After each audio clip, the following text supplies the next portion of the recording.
বিসমিল্লাহির রহমানির রহিম। পরম করুণাময় দয়ালু আল্লাহর নামে।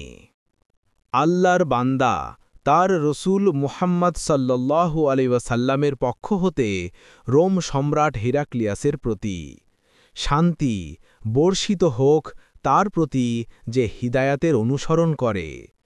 তারপর আমি আপনাকে ইসলামের দাওয়াত দিচ্ছি। ইসলাম গ্রহণ করুন, শান্তিতে থাকবেন। আল্লাহ আপনাকে দ্বিগুণ প্রতিদান দান করবেন। আর যদি মুখ ফিরিয়ে নেন তবে সকল প্রজার পাপই আপনার উপর বর্তাবে।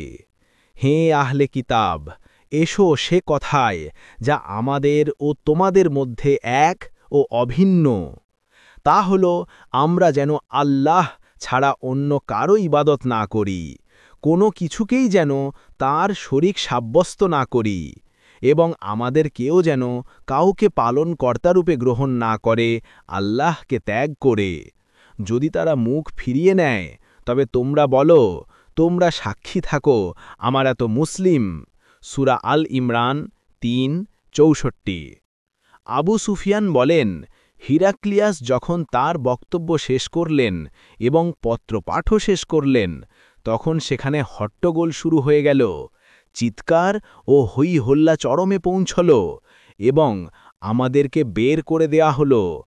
আমাদেরকে বের করে দিলে আমি আমার সাথীদের বললাম, আবু কাবসার ছেলের বিষয় তো শক্তিশালী হয়ে উঠেছে।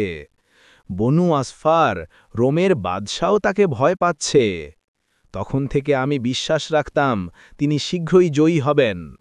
অবশেষে আল্লাহ তাআলা আমাকে ইসলাম গ্রহণের তাওফিক দান করেন। ইবনে নাতুর ছিলেন জেরুজালেমের শাসনকর্তা এবং হিরাক্লিয়াসের বন্ধু ও সিরিয়ার খ্রিস্টানদের পাদ্রী। তিনি বলেন, হিরাক্লিয়াস যখন জেরুজালেম আসেন তখন একদা তাকে অত্যন্ত মলিন দেখাচ্ছিল। তার একজন বিশিষ্ট সহচর বলল, আমরা আপনার চেহারা আজ এত মলিন দেখছি। ইবনে নাতুর বলেন, হিরাক্লিয়াস ছিলেন জ্যোতির্বিদ, জ্যোতির্বিদ্যায় তার দক্ষতা ছিল। তারা জিজ্ঞেস করলে তিনি তাদের বললেন, আজ রাতে আমি তারকারাজির দিকে তাকিয়ে দেখতে পেলাম খতনকারীর বাদশাহ আবির্ভূত হয়েছেন। বর্তমান যুগে কোন জাতি খতন করে? তারা বলল, ইয়াহুদ জাতি ব্যতীত কেউ খতন করে না। কিন্তু তাদের ব্যাপারে আপনি মোটেও চিন্তিত হবেন না। আপনার রাজ্যের শহরগুলোতে লিখে পাঠান তারা যেন সেখানকার সকল ইয়াহুদিকে কতল করে ফেলে। তারা যখন এ ব্যাপারে ব্যস্ত ছিল তখন হিরাক্লিয়াসের নিকট জনৈক ব্যক্তিকে হাজির করা হল, যাকে গাসসানের শাসনকর্তা পাঠিয়েছিল। সে আল্লাহর রসূল সাল্লাল্লাহু আলাইহি ওয়াসাল্লাম সম্পর্কে খবর দিচ্ছিল। হিরাক্লিয়াস তার কাছ থেকে খবর জেনে নিয়ে বললেন, তোমরা একে নিয়ে গিয়ে দেখো তার খতন হয়েছে কিনা। তারা তাকে নিয়ে গিয়ে দেখে এসে সংবাদ দিল, তার খতন হয়েছে। হিরাক্লিয়াস তাকে আরবদের সম্পর্কে জিজ্ঞেস করলে সে জবাব দিল, তারা খতন করে। অতঃপর হিরাক্লিয়াস তাদের বললেন, ইনি আল্লাহর রসূল সাল্লাল্লাহু আলাইহি ওয়াসাল্লাম, এ উম্মতের বাদশাহ, তিনি আবির্ভূত হয়েছেন। অতঃপর হিরাক্লিয়াস রোমে তার বন্ধুর নিকট লিখলেন। তিনি জ্ঞানে তার সমকক্ষ ছিলেন। পরে হিরাক্লিয়াস হিমসে চলে গেলেন।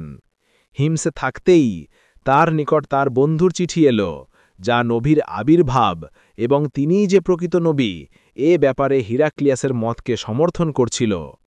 তারপর হিরাক্লিয়াস তার হিমসের প্রাসাদে রোমের নেতৃস্থানীয় ব্যক্তিদের ডাকলেন এবং প্রাসাদের সকল দরজা বন্ধ করার আদেশ দিলে দরজা বন্ধ করা হল। অতঃপর তিনি সম্মুখে এসে বললেন, হে রোমের অধিবাসী, তোমরা কি মঙ্গল, হিদায়াত ও তোমাদের রাষ্ট্রের স্থায়িত্ব চাও? তাহলে এই নবীর বাইয়াত গ্রহণ করো। এ কথা শুনে তারা বন্য গাধার ন্যায় দ্রুত নিঃশ্বাস ফেলতে ফেলতে দরজার দিকে ছুটল, কিন্তু তারা তা বন্ধ দেখতে পেল। হিরাক্লিয়াস যখন তাদের অনীহা লক্ষ্য করলেন এবং তাদের ঈমান থেকে নিরাশ হয়ে গেলেন, তখন বললেন, ওদের আমার নিকট ফিরিয়ে আনো।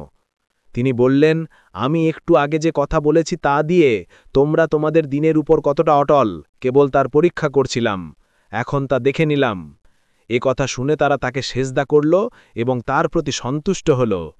এটাই ছিল হিরাক্লিয়াসের সর্বশেষ অবস্থা। আবু আবদুল্লাহ বুখারী রাহিমাহুল্লাহ বলেন, সালিক ইবনে কায়সান রাহিমাহুল্লাহ ইউনুস রাহিমাহুল্লাহ এবং মামর রাহিমাহুল্লাহ এই হাদিস জুহুরি রাহিমাহুল্লাহ থেকে রেওয়ায়েত করেছেন।